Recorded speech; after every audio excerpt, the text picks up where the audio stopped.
बेनि नामा जाबाय थब्ला। बेनि नामा जाबाय थब्ला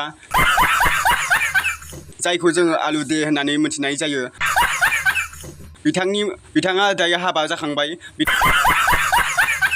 बिथाङा गावखौ सेंग्रा होननानै लायो। बिथांनि बैसोआ दा 30 बोसोर जाबाय।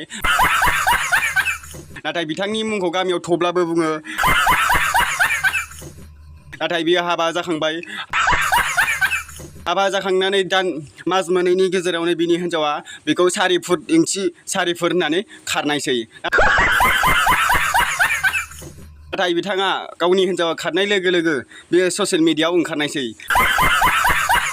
ससियेल मिडियाआव ओंखारनाय लोगो लोगो बिथाङा मालायनि फटक मालायनि भिडिअस खावनानै बियो फेसबुक इउटुबाव फैसा खामायनायसै। बिथाङा सिंग्रा खावनानै बुजानाय खेबसेनिफ्रायनो बियो खानाय लान्था हनानै लानायसै। बिथाङा मालायनि फटकफोर लानानै बियो गावनाव गाज्रि खालामनानै बियो फेसबुकआव पस्ट होनोसै। बिथांनि मुङा जाबाय गामियाव थब्ला। नाथाय बिथाङा 4 फुट। बिमाया जोनोम होदोंमोन बेखौहाय 1 मासावनो जोनोम होदोंमोन। नाथाय बिथाङा 5 फुटबो नङा।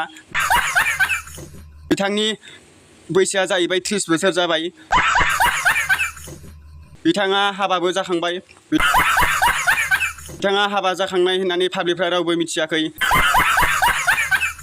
बिथाङा जायगा दाबसेयाव थाया। शिलंआव थालाय गुवाहाटियाव थायो। नाथाय पाब्लिकफ्रा बेखौ उन्दै होननानै बुङो। बिथांनि बैसोआ जाबाय 30 बोसोर। बिथाङा गावखौ हिन्जाव मोनखाला होननानै बे ससियेल मिडियाआवहाय बियो आबां जाबां भिडिअ फट' होनानै फैसा खामायनानै बेजोंनो गावनि उदैखौ सुफुंनायसै। लामा सामा फैसा बिबायनाय गावखौ बेफोरबायदि सेरा देखायनाय बियो गावनि आखुसै।